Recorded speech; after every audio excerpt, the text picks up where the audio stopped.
What's going on? What's happening? Welcome to the Baseball Insiders Monday show, 3:30 Eastern, almost 1 week after the trade deadline, and we are still seeing progress made from teams that both made large moves and teams that kind of stood pat and hope things fell into place. Some of them have already gotten lucky. We're here to talk about that surge, as well as one team that is doing the exact opposite of surging, actually surging in just the direction that you don't want to surge in, and has been doing so for over 3 weeks now, as well as a few of your great questions from the All-Star channel in the Discord. And here to help me answer them, as well as any comments you have throughout the show, we'll make sure to address, is FanSided's MLB insider Robert Murray, who is fueling up just a little bit after depleting his juice box during the trade deadline, expending all that energy. Robert, how are you doing? One big weekend in the books of refueling. I got some sleep. I hope you did too. I got some sleep, not a whole lot of sleep, but we got some sleep, and it was a good weekend. A lot going on in baseball, both good and bad, depending on who you root for. But we have a pretty loaded show today. We got some good questions from the Discord that I really liked, so I'm anxious to answer those. But good to be here with you on a Monday. Adam, how you doing, good sir? Doing good. Yes. Again, everybody, if you want to hop in that Discord for the stretch run, we would love to see you. Plenty of news still being broken in there and teased, and puzzles being put together. Call-ups, injuries, minor league signings, potential waivers, etc. A lot of good stuff still to come for the rest of the season. And then, of course, reports boots on the ground, Robert, in October following the MLB playoffs, and then into the winter meetings, which is our second busy season. So we'd love to see you in there. Become either a member at the Rumor Mill tier, get to ask Robert and I questions between shows, or at the All-Star level, priority question asking during the live feeds and a private stream once a month. We're trying to find the timing for that in August, but we will be doing it, of course. So appreciate everybody. Maybe wait a couple of weeks, and then we'll be able to talk waivers.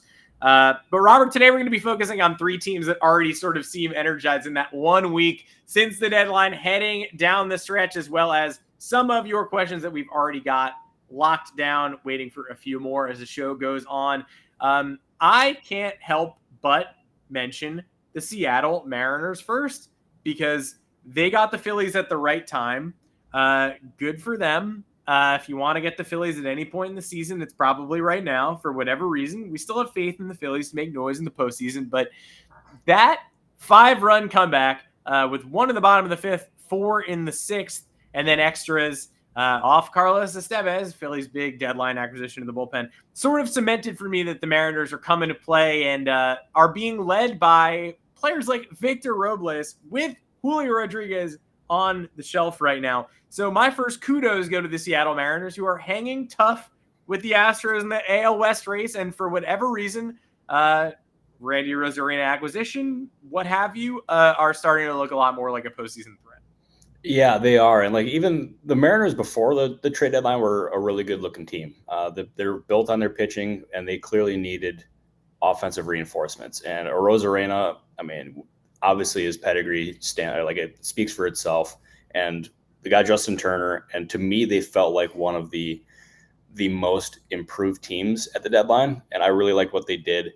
But I also want to give a shout out to Victor Robles, because I was talking to somebody today, and I asked him, I'm like, is he the most underrated in-season acquisition of this year? And the guy agreed with me, and he ended up saying he probably went from a guy who was an NRI candidate in the offseason to being a pretty strong candidate for a multi-year deal. And that speaks for itself. He's had a great tenure, or a great run here in Seattle. Was added on a major league deal after getting let go by the Nationals. Clear change of scenery guy, and he's benefited from it in a big way. So it's been a really good, strong year for the Mariners, and we got to see it in this series against Philadelphia. And the Phillies, for as good as they were in the first half, have been about as bad as they've been, or about as bad as it gets for a team in that situation that you could ask for. And they kind of remind me of last year's Philadelphia Eagles. The Eagles started off the season really, really well, but then they just crashed and burned. And that's kind of I want to make this clear. I expect the Phillies to bounce back. Like, they have too much talent for this to just go completely haywire, but it's not been a good second half of the year. I'm curious to see when they eventually bounce back, but I do expect them to bounce back, and after the series against the Mariners team that looks really good now. Yeah, I would agree. The Mariners right in there in the West. Houston just behind. Texas 5.5 games back right now. Texas kind of going with the Detroit Tigers pitching plan right now, though. Like, hey, we have between 1 and 2 starters, and then we'll shrug and figure out the rest. And that showed against the Red Sox this past weekend. They got mostly beaten up, and one of their trusted starters, Nathan Eovaldi, was the victim. But I would say the Mariners look as strong as Houston does right now, and good for them. Yeah, no, that division is fun. I mean, it's probably one of the most intriguing division races that we have right now between, like, because the Mariners are leading the Astros, I believe it's by a game. The Rangers are kind of lurking a little bit. I don't know if that's the right word to call it, but that division race is fun. I think it's going to end up coming down to the wire and who gets hot at the right time. But boy, the Mariners, they look really good. The Astros have bounced back in a big way since the start of the year. I'm very curious to see how that plays out. Extremely, and I'm excited for it. Well, speaking of staying out west, we've got a team that probably is predictably going on a surge, but here they are. In case you didn't notice, if you haven't been refreshing the NL wildcard standings regularly, the Arizona Diamondbacks took another series this weekend in Pittsburgh. It was probably the most fun series of the weekend, top to bottom. Just lead changes, late inning heroics, tightrope walking, etc. The team that you expected to win in the 4th and 5th inning was probably not the team that ended up capturing most of these victories. They've now won 7 straight series, and credit to the Braves, who've been hanging around and treading water after losing a large chunk of their roster to injury. But as they lost the series this weekend to the Miami Marlins, the D-backs have now won 7 straight series. They kind of not only feel like a wild card team and a playoff participant, but maybe the front runner to capture that 4 seed in the National League. So Josh Bell participating, great managerial work being done there. Even during this hot stretch, Paul Sewald got removed from the closer role. Like, they're still doing the hard stuff. They're doing the dirty work. And credit to that D-backs managerial core, Lavulo and Hazen, and credit to the roster. They are on fire. Yeah, I think the Diamondbacks have one of, if not the best leadership groups in baseball. I mean, Hazen's awesome as a general manager, and Torey Lovullo is a really good manager, puts his players in a position to succeed. You end up talking about players, just like you talk to players around there and they just love them. So I think they have a really good thing there. They're going to have Erod coming back at some point. Montgomery finally is starting to show some signs of life. And you just I think they're going to continue doing this. At the All-Star break, they were my team that I thought could really make some noise in the second half, and they've done that. I also want to give some love to the San Diego Padres. I know we don't have them in the rundown here, but I want to give them some love because they're 8-2 in their last 10, and they are in second place in that division. And you look, they're only 4.5 games back at the Dodgers, and the Diamondbacks are 5 games back at the Dodgers. That division, like it's tighter than I think a lot of people would have expected coming into the year. Padres went and did some big moves at the deadline again, getting Jason Adam and Tanner Scott, and then also get Martin Perez. So clearly they're going for it right now. AJ Preller has put a really good roster together. There's still some holes, of course, but he's done a really nice job building that team. Mike Schultz got him in looking good as well. Don't sleep on the Padres. That division is also very, very, very fun. And Drew, there is no Padres disrespect on this podcast, so you can put that to bed. Yeah, if Robert didn't bring them up, I was going to bring them up too, because they belong right with the D-backs right now, and both are more interesting than the Braves, who, Justin is correct, Atlanta did split with Miami. They did not lose the series, but they lost the weekend. They won Friday night, lost the last 2. That's what I'm talking about there. But yes, that was a 4-game set. Either way, Atlanta treading water. Either way, the Mets falling off a little bit, and the D-backs and Padres in the NL West picking it up. Hey, the third team that deserves love, or 4th, depending on if you count the Padres, although I think on the Baseball Insider's wiki, I don't think they'll count the Padres because they were not in the 3 that we mentioned. But yes, they deserve love. My third team, hey, remember the last show when I was like, I don't know if the Rays are going to make the postseason or fall just short, but I'm pretty confident that they didn't meaningfully decrease their chances by selling off key pieces at the trade deadline. Anyway, they took the series in Houston, where the Astros have not lost in pretty much 2 months. They won a 1-0 game on Sunday, and now they hold the same record on the season as the Astros. Both are 57 and 54. So Pythag-wise, no, we know the Rays are still below that, underwater, swimming upstream against that negative run differential. I get it, but they're getting the pitching back. The bullpen has been nails as always, and they showed significant fortitude going on the road in a tough place to win and winning some squeakers over the weekend in Houston. They are currently tied with the Astros behind the Red Sox in the wild card standings, just out of the postseason picture. I think this portends good things for them in August and September, and I, for one, am happy that the New York Yankees are done with their Rays portion of the schedule. MLB scheduling kind of sucks these days. Yankees don't play the Jays and Rays for the rest of the year. That's weird. But either way, this Rays team is getting hot at the right time and getting reinforcements, even though they dealt several important all-star level players off the big league roster just about a week ago. Yeah, it kind of felt predictable, didn't it? Just that the Rays would trade all these guys, and all of a sudden they would go on this surge. And lo and behold, here they are. They're over 500, and they're doing their thing. They're the one thing you've consistently heard over the years is how good the Rays are at developing talent and getting the most out of these players.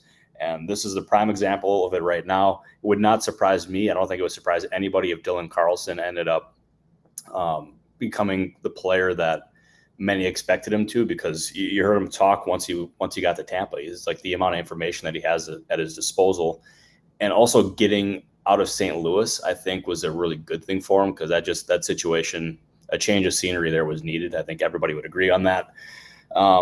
And maybe he's the next Randy Arozarena who ends up going from St. Louis to Tampa Bay and just breaks out. I mean, who knows? But so far, so good on Carlson in Tampa.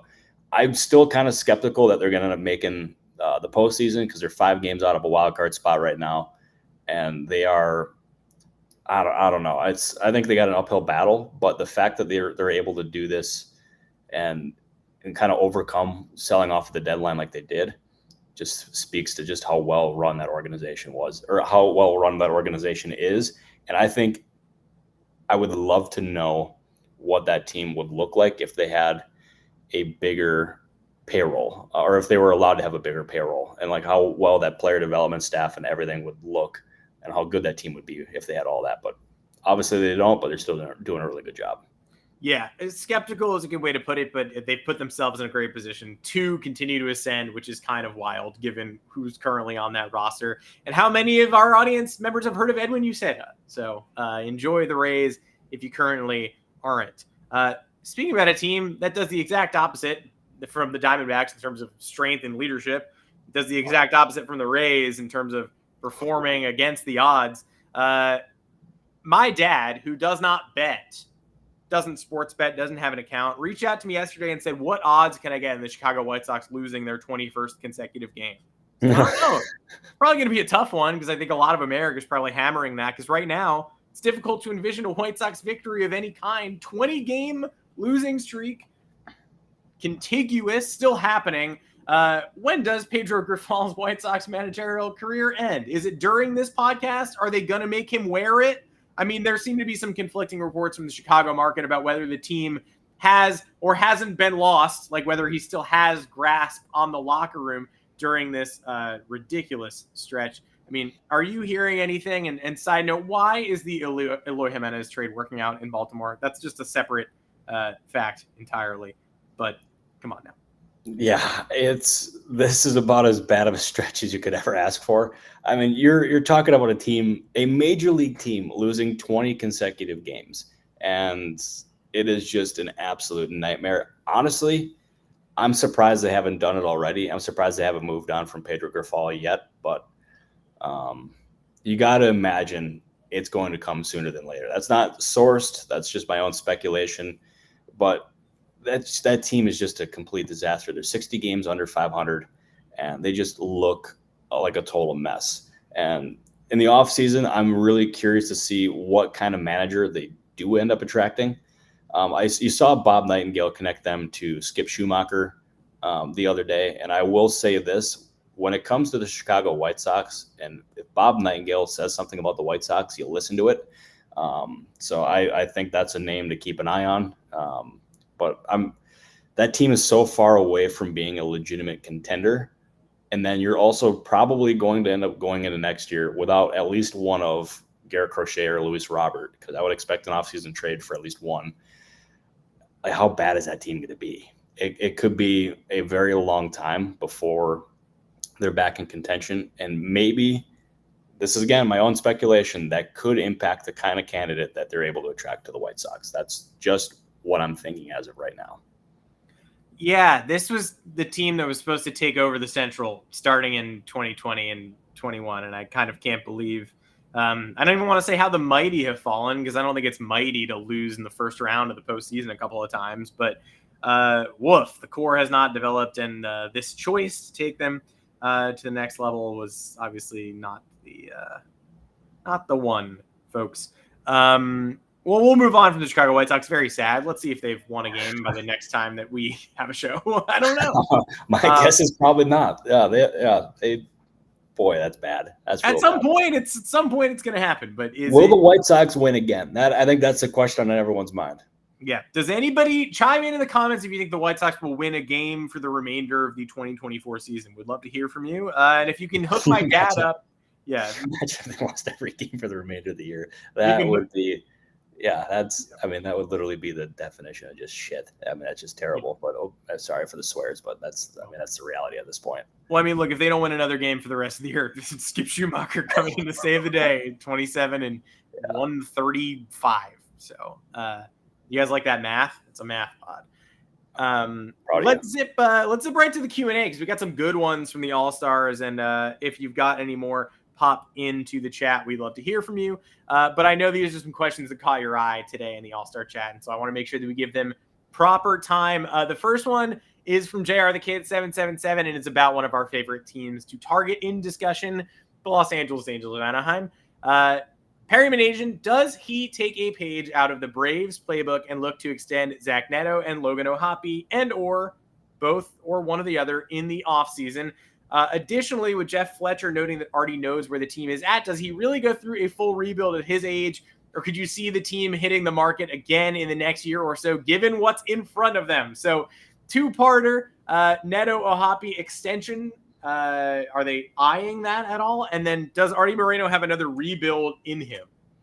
So it's a loaded series of questions there. I'll start with the Artie Moreno one, and he's obviously put the team out in the market once. He appeared very serious about doing that, and then decided not to sell the team. And with Artie, I mean, you never know. But my guess, knowing how he loves the Angels, he's determined to win in Anaheim. So my guess, I'm skeptical that he's going to end up putting the team back on the market. Maybe I'm wrong. I don't know, but that's at least my guess as of this point. As far as the Zach Neto and Logan O'Hoppe extension possibilities, I think it makes sense. And Perry, obviously, he's got a very good relationship with Alex Anthopoulos. He worked with Anthopoulos in Atlanta, and Atlanta is about as good of a team as it gets when it comes to extending players in their prime or when they're just getting going. And exploring extensions for either, I think, would be a really smart move for them. But if I was them, I would prioritize trying to get an O'Hoppe extension done. And maybe it's getting at least 1 or 2 years of free agency out of the way. I don't know, but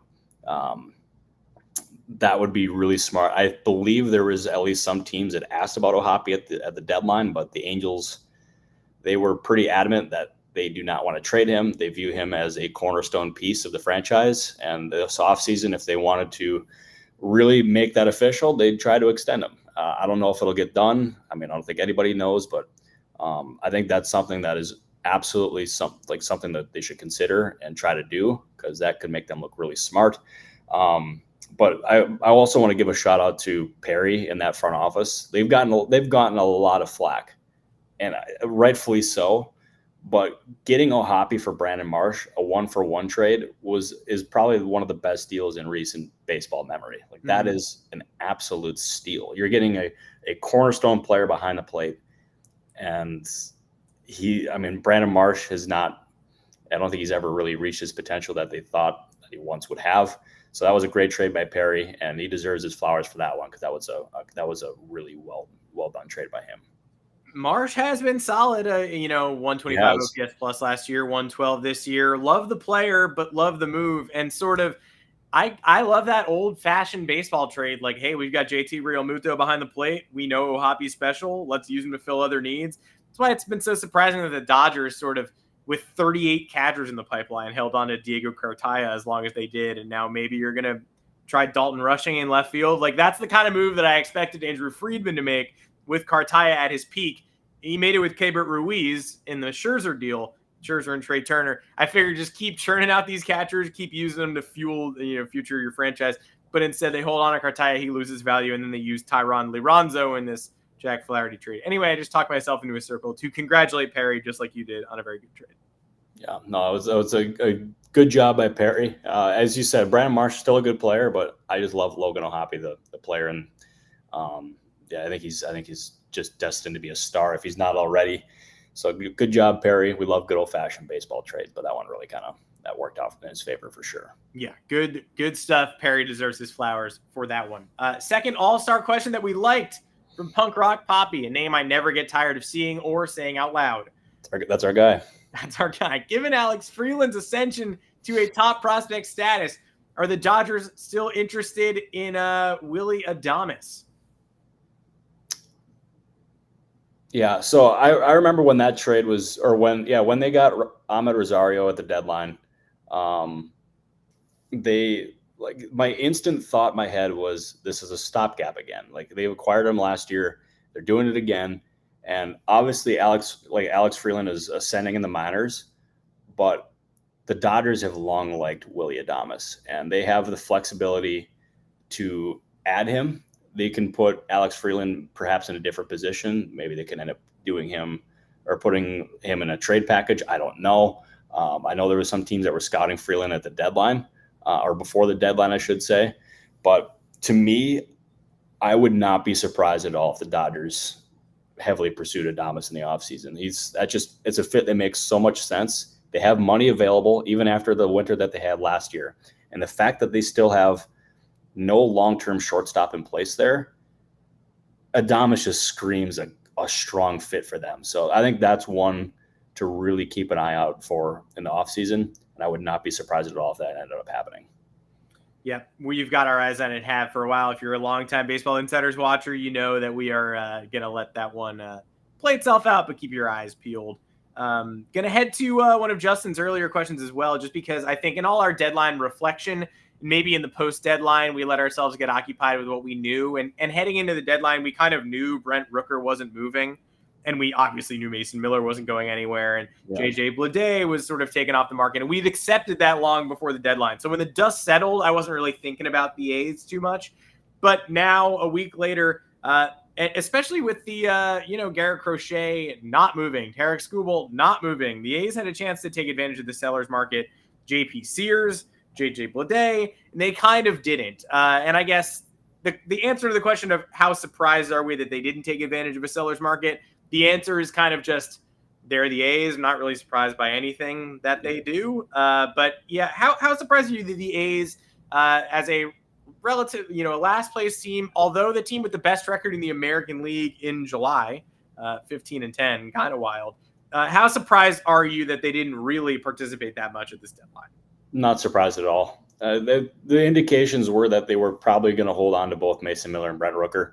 Obviously, they got asked about in trade talks a lot, but the A's wanted to keep both. They're signed long-term, they're controllable, they're cheap, and they also needed and wanted to have players to be the face of their franchise for when they went to Sacramento, and then ultimately whenever they go to Vegas or wherever they end up after that.